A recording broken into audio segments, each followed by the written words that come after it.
उग्र राष्ट्रवादियों का उदय। तो निर्दलीय नेता, ब्रिटिश सरकार से विधानसभाओं में निर्वाचित सदस्यों की संख्या में वृद्धि, भारत सर्वोच्च काउंसिल में भारतीयों की नियुक्ति, सरकारी नौकरियों में भारतीयों को अंग्रेजों के समान अवसर, भू राजस्व में कमी, भारतीय उद्योगों को संरक्षण देने की मांग करते रहे, लेकिन ब्रिटिश सरकार ने इन मांगों को अनदेखी करती रही। परिणाम स्वरूप सरकार के प्रति लोगों के भ्रम टूटने लगे, साथ ही निराशा बढ़ने लगी। स्वयं उदारवादी गोखले ने कहा था कि सरकार अपने वचनों का पालन नहीं कर रही है और जो वायदे उसने किए थे उनसे पीछे हट रही थी। इससे कांग्रेसियों में एक नया गुट उभरकर सामने आया। इस नए गुट में संघर्ष के माध्यम से सरकार पर दबाव डालने का निश्चय किया गया, अतः वे संघर्षवादी अथवा उग्रवादी कहलाए। कांग्रेस के इन संघर्षवादी सदस्यों ने उन नरमदिली उदारवादी नेताओं का विरोध करना शुरू कर दिया जो अंग्रेजों की न्यायप्रियता में अटूट विश्वास रखते थे, ब्रिटिश शासन के अंतर्गत भारत की स्थिति को सुधारने की आकांक्षा रखते थे, जो आवेदन, निवेदन, याचिका, ज्ञापन आदि के माध्यम से अपनी आकांक्षाओं को पूरा करने चाहते थे। उग्र राष्ट्रवादियों को उदारवादियों की भिक्षावृत्ति की कार्यपद्धति पसंद नहीं आई। उनमें इस नीति का कार्यपद्धति का घोर विरोध हुआ। राजनीतिक चेतना एवं राष्ट्रीय भावना से उत्पुत युवा कांग्रेसी क्रोध से भड़क उठे, वे क्रांतिकारी आंदोलन के लिए अधीर हो उठे। फलस्वरूप कांग्रेस में एक नवीन विचारधारा ने जन्म लिया। इस नवीन विचारधारा के सदस्यों को अंग्रेजों के प्रति विश्वास नहीं था। वे पश्चिमीकरण के घोर विरोधी थे, भारत की प्राचीन सभ्यता और संस्कृति में दृढ़ विश्वास रखने वाले थे। उनका मानना था कि कमजोर विरोध तथा अस्थिर वैधानिक सुधारों के द्वारा भारत की समस्याओं का समाधान न हो सकेगा, अतः वे आवेदन, निवेदन की कार्यपद्धति का परित्याग कर सशक्त विरोध नीति एवं नई ऋण नीतियों युक्तों की बात करने लगे। अंग्रेज लेखकों ने नवीन विचारधारा को उग्र राष्ट्रीय तथा उग्रवादी अथवा गरम दल कहकर संबोधित किया। उग्र राष्ट्रवादी विचारधारा की शुरुआत 1893 में से देखने को मिली। अगस्त 1893 में अरविंद घोष ने न्यू लैम्प्स फॉर ओल्ड, पुराने चिरागों की जगह नए चिराग नामक लेख में लिखा कि विरोध पत्रों से प्रार्थना पत्रों देश में कभी स्वतंत्रता प्राप्त नहीं कर सकते। अपने वंदे मातरम नामक पत्र में ब्रिटिश शासन के विरुद्ध में संघर्ष करने का कार्यक्रम बनाया।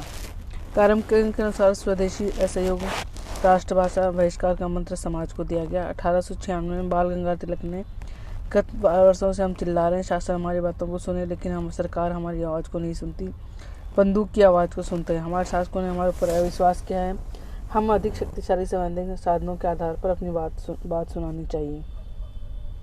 तो इस तरह से उदारवादियों की आलोचना होने लगी और उग्रवादियों ने न्याय दल का गठन किया। उग्रवादियों की उत्पत्ति के क्या क्या कारण थे? राष्ट्रीय कारण और अंतर्राष्ट्रीय कारण।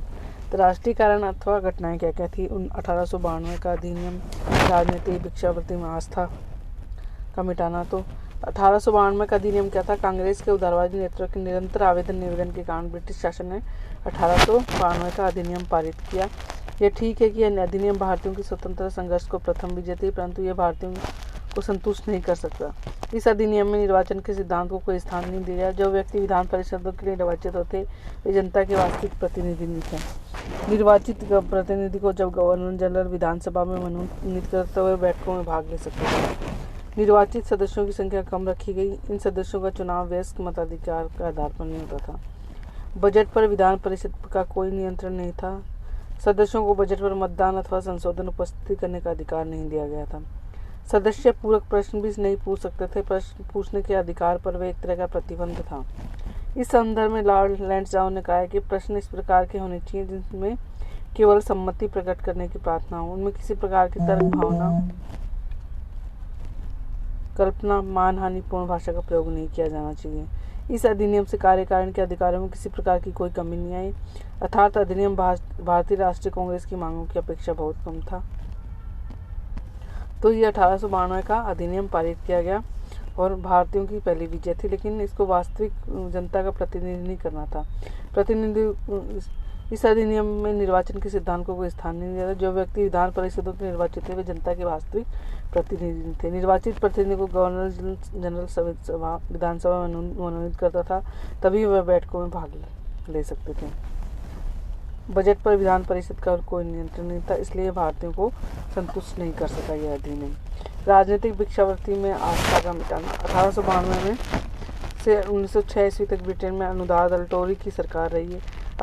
अनुदार दल भारत में किसी तरह की राजनीतिक सुधारों का पक्षपाती नहीं था। उसने कांग्रेस की मांगों की तरफ ध्यान देना तो दूर, उल्टे भारतीयों के प्रति जाति विभेद की नीति को व्यापक लागू किया। टोरी के इन वर्षों में भारत सरकार में ऐसे कानून प्रचित किए जिससे जनता और नौकरशाही में खुला विरोध आरंभ हो गया। कुशासन के फलस्वरूप राष्ट्रीय आंदोलन में उग्र भावना का समावेश हो गया। कांग्रेस के युवा वर्ग की अपने नेताओं की राजनीतिक भिक्षावृत्ति में आस्था समाप्त हो गई। अनुदार दल में उदारवादी दल नेतृत्व के अवहेलना और भारत के शिक्षित वर्ग को निरंतर अपमानित किया गया। उनकी इस मनोवृत्ति से कांग्रेस के युवा राष्ट्रवादियों को उग्रवादी बना दिया। इस युवा वर्ग का नेतृत्व लोकमान्य तिलक, बिपिन चंद्र पाल, लाला लाजपत राय, अरविंद घोष ने किया। ब्रिटेन के अनुदार दल के कार्य को स्वयं गोखले ने भी आलोचना की। कांग्रेस के 8वें अधिवेशन में उन्होंने लॉर्ड लैंसडाउन की सरकार को चेतावनी देते हुए कहा था कि उनकी शिक्षा, स्थानीय स्वशासन नौकरियों को भारतीयों की भर्ती से संबंधित नीतियां संकट का आह्वान कर रही हैं। लॉर्ड एलिंगटन के शासनकाल में 1894 से 1898 में अंग्रेज अधिकारियों को दमन की नीति के फलस्वरूप देश की राजनीतिक चित्र पर काले बादल मंडराने लगे थे। 1898 ईस्वी में कांग्रेस के मद्रास अधिवेशन में आर.सी. दत्त ने स्पष्ट शब्दों में कहा था कि पिछले 2 वर्षों में भारतीय जनता में असंतोष की ओर वृद्धि हुई है। लाला लाजपत राय ने तो स्पष्ट शब्दों में कहा था कि भारतीयों को अब भिखारी बने रहने में संतोष नहीं कर लेना चाहिए और न अंग्रेज सरकार के सामने गिड़गिड़ाना चाहिए। उन्होंने यह भी कहा कि अंग्रेजों द्वारा कांग्रेस की मांगों की अपेक्षा कारण यह अधिकांश कांग्रेस नेताओं में त्याग और बलिदान की भावना नहीं है।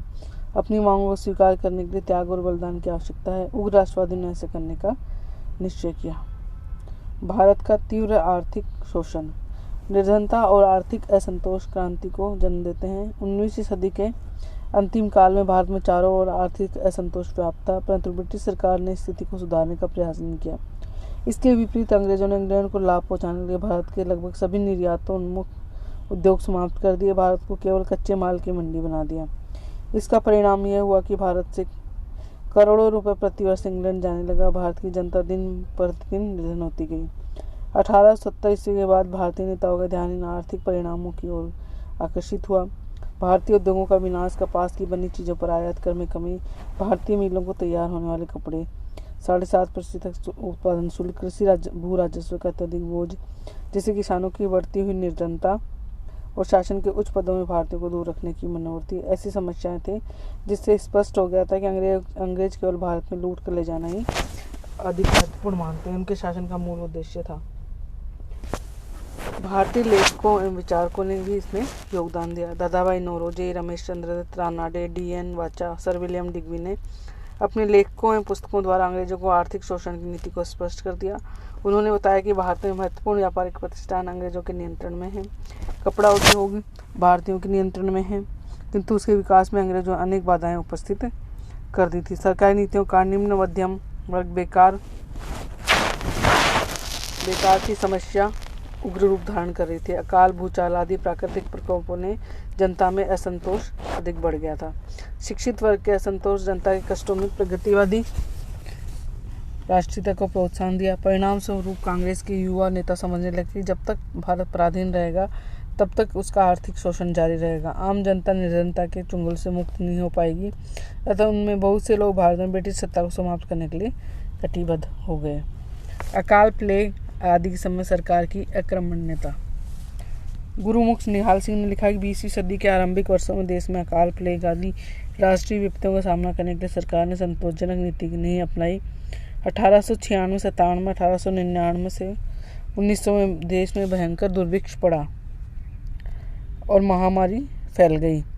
लाखों लोगों को मौत का शिकार बनना पड़ा। अकाल से छुटकारा पाने के लिए सरकार ने जिस मंदगति से कार्य किया वह लगभग नगण्य सिद्ध हुआ। बम्बई प्रांत में फैले प्लेग के प्रकोप को रोकने के लिए अंग्रेज अधिकारियों ने बड़े अमानवीय ढंग से लोगों को बलपूर्वक घर से निकाल दिया।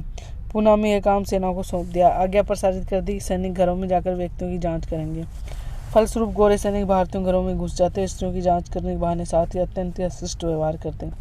इससे जनता का क्रोध भड़क उठा। एक नौजवान दामोदर हरिचापकर ने पुणे के प्लेग कमिश्नर रैंड, उसके सहायक लेफ्टिनेंट एयर स्टर्स की हत्या कर दी। इसलिए इस सिलसिले में चापेकर बंधु गिरफ्तार किए, उन्हें मृत्युदंड दिया गया।